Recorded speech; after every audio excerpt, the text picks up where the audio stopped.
Halo adik-adik, ketemu lagi di channel Bioeduka. Kita akan belajar mengenai pertumbuhan dan perkembangan pada tumbuhan. Sebagai pemanasan, sebelum kita masuk ke materi mengenai pertumbuhan dan perkembangan pada tumbuhan, kakak memiliki beberapa pertanyaan yang perlu adik-adik pikirkan terlebih dahulu jawabannya. Perhatikan tumbuhan yang ada di sekitarmu. Ada tumbuhan yang baru mulai berkecambah dan ada tumbuhan yang mungkin tingginya sudah melebihi tinggi badanmu. Bagaimana tumbuhan yang mula-mula hanya berbentuk biji dapat menjadi tumbuhan yang sedemikian besar? Apakah ada kaitan antara pertumbuhan dan perkembangan tumbuhan dengan kondisi lingkungan sekitarnya? Mungkin kondisi air, suhu, cahaya, dan lain sebagainya. Apakah manusia dapat turut menentukan proses tumbuh kembang tersebut? Oke, supaya adik-adik memiliki gambaran lebih luas mengenai materi ini, kita langsung saja ke materinya. Pertumbuhan dan perkembangan pada tumbuhan.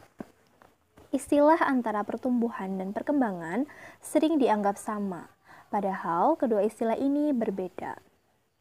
Pertumbuhan adalah pertambahan jumlah dan volume sel secara irreversibel atau tidak dapat balik, dan dapat diukur secara kuantitatif menggunakan alat ukur yang disebut dengan auxanometer. Sedangkan perkembangan merupakan proses menuju kedewasaan melalui proses spesialisasi sel yang memiliki struktur dan fungsi tertentu. Kalau pada tumbuhan bersifat irreversibel, maka pada perkembangan ini sifatnya reversibel atau dapat balik. Lalu, perkembangan merupakan suatu proses yang tidak dapat diukur, namun dapat dinyatakan dengan perubahan bentuk dan tingkat kedewasaan. Misalnya pada tumbuhan tumbuh organ yang bernama bunga. Nah, pada gambar di bawahnya terdapat ilustrasi proses pertumbuhan dan perkembangan tumbuhan yang berawal dari biji hingga tumbuhan tersebut menjadi tanaman yang lebih besar. Apabila kita berbicara mengenai pertumbuhan dan perkembangan, maka kita tidak bisa melewatkan pembahasan mengenai perkecambahan. Karena proses pertumbuhan dan perkembangan berasal dari proses perkecambahan. Pertumbuhan dimulai dari perkecambahan biji, di mana radikula atau calon akar tumbuh menjadi akar, lalu plumula tumbuh menjadi batang dan daun yang dimulai dari proses penyerapan air atau imbibisi. Jadi, proses perkecambahan ini dimulai dari proses imbibisi. Perkecambahan melibatkan proses fisika, yaitu proses imbibisi, dan proses kimiawi, yaitu melibatkan kerja enzim dan juga hormon. Tahapan perkecambahan bisa dilihat pada gambar berikut mulai dari poin A hingga poin D. Proses perkecambahan ini dimulai dari proses imbibisi di mana air masuk ke dalam biji. Dengan masuknya air ke dalam biji, maka biji akan mengembang dan kulit biji akan pecah.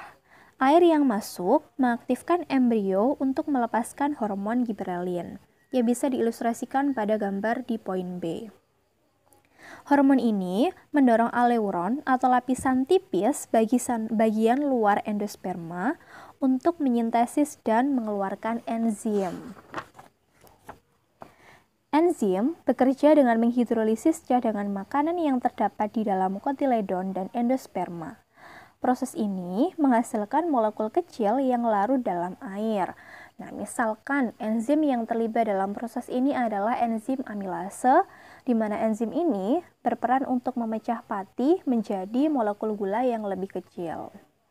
Nah, selanjutnya, molekul gula yang telah berukuran kecil tadi digunakan sebagai sumber energi oleh embrio, sehingga embrio tersebut bisa tumbuh menjadi tanaman yang baru, atau embrio bisa mengalami proses pertumbuhan dan perkembangan menjadi tanaman yang baru.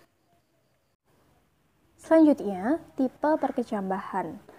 Tipe perkecambahan ada dua, yaitu tipe epigel dan tipe hipogel. Sebelum kita belajar lebih jauh mengenai kedua tipe perkecambahan ini, kita pelajari dulu bagian-bagian yang ada pada kecambah. Kecambah memiliki bagian yang disebut dengan hipokotil yang letaknya di bawah kotiledon dan epikotil yang letaknya di atas kotiledon.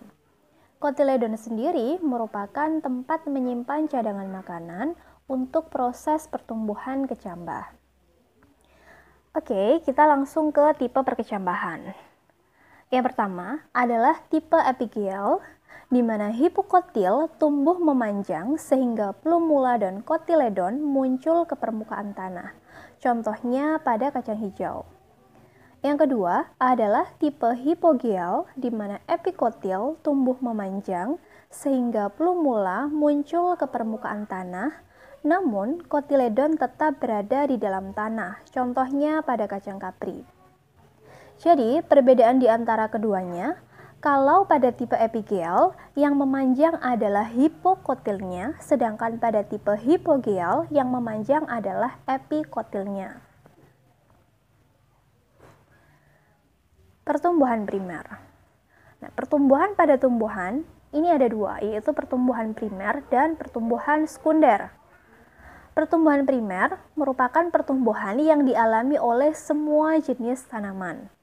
Tumbuhan mengalami pertumbuhan primer yang disebabkan oleh aktivitas sel-sel meristem di ujung akar dan ujung batang, atau yang biasa disebut dengan meristem apikal, sehingga menyebabkan akar dan batang tumbuh memanjang. Jadi, yang menyebabkan akar dan batang bisa bertambah panjang itu karena adanya jaringan meristem. Pada ujung akar dan batang terdapat 3 daerah pemanjangan, yaitu daerah pembelahan sel, yang letaknya di bagian ujung, di mana sel-selnya aktif membelah. Jadi, pada daerah inilah sel-sel yang masih aktif melakukan pembelahan. Yang kedua adalah daerah pemanjangan sel yang letaknya di belakang daerah pembelahan sel, di mana sel membesar dan memanjang. Yang ketiga adalah daerah diferensiasi sel, di mana sel berdiferensiasi sehingga memiliki struktur dan fungsi khusus. Misalnya, sel yang menyusun jaringan dasar atau parenkim tentunya memiliki struktur dan fungsi yang berbeda dengan sel-sel yang menyusun pada jaringan pengangkut. Setelah mengalami pertumbuhan primer, tumbuhan akan mengalami pertumbuhan sekunder. Pertumbuhan sekunder disebabkan oleh aktivitas kambium pada tumbuhan dikotil dan gimnospermae atau tumbuhan berbiji. Jadi, tanaman yang mengalami pertumbuhan sekunder itu hanya ada pada tanaman dikotil dan gimnospermae saja. Pembelahan sel kambium ke arah luar membentuk flem sekunder yang berfungsi untuk mengangkut hasil fotosintesis dari daun ke seluruh tubuh tumbuhan, dan pertumbuhan ke arah dalam membentuk silem sekunder, di mana silem ini berfungsi untuk mengangkut zat hara dari dalam tanah untuk dibawa ke daun. Pertumbuhan sekunder menyebabkan diameter batang besar dan membentuk lingkaran tahun. Nah, lingkaran tahun ini biasanya digunakan sebagai indikator usia dari tanaman. Bisa dilihat pada gambar, karena memiliki lingkaran sebanyak 4, maka batang ini diperkirakan berusia 4 tahun. Pembahasan mengenai perhitungan usia tanaman berdasarkan jumlah lingkar tahun akan kita bahas di video yang berbeda. Demikian penjelasan kakak mengenai materi pertumbuhan dan perkembangan pada tumbuhan part yang pertama. Semoga bermanfaat dan sampai jumpa di part yang kedua.